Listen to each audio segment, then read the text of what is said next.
Kinagapak ng lamok. Yan. Ang laki ng bunga. Ito paning, kunin mo na dito. Ayan o, diba, nakakatuwa pag nagtanim ka sa paligid mo. Ay, abo, nagtanim nito si Rudy. Si kuya ba nagtanim yan? Yes! Kami ni Rudy nagtanim Ayan yan dyan.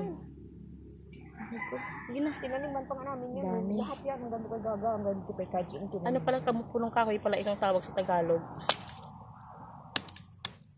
Wow. Kasi balak namin maglinupak kami mamaya. Linupak namin tong kamuting kahoy. Bubunga pa siya, oh.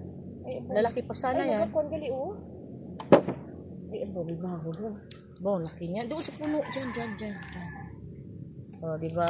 Ayan, kapag nagtanim, di ko nga makita yung itak eh. Pag may tinanim ka talaga sa likod bahay mo, may aanihin ka talaga.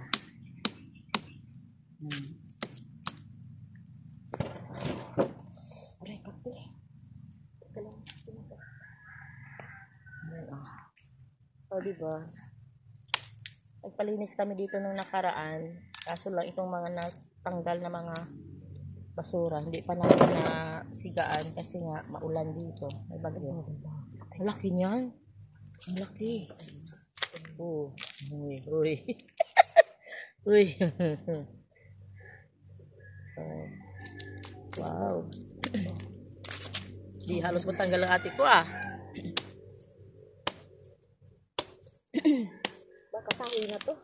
Hindi kahoy yan. Ididin lang natin mamaya yan. Sobrang laki. Ilang kilo yan? Ilang kilo kaya yan? Ang laki. Grabe. Ito pa. Yun pa Ito. Sira na ba ito? Ibo, grabe. Ilang puno lang ito eh? 3? 4 na puno. Ayan. Lalaki ng bunga. Diba? Nakakatuwa tingnan. Ayan. Oy, ayos. Bago dito yung iyo. Then, laki. Ilang kilo kaya yan? Huli mo natin dos timbangan. Diba? Pag nasa ka na natin yan, pag nagbalik. Ayan yan. Ang dami pa niyan. Kasi pag balik ko ng Abu Dhabi, Manila, ako tsaka si ate ko, ayan. Kukunin namin lahat ito, dadalhin namin sa Maynila. Ito yung mga bunga ng lansones na yan. Hindi pa siya namumulaklak. Pero doon sa unahan, may mabulaklak na. Pag ayan ay namunga, mga around, October na yan, kukunin ng nanay ko. Papadala ng nanay ko yan doon sa ate ko sa Maynila. Kukunin mo pa ba yan?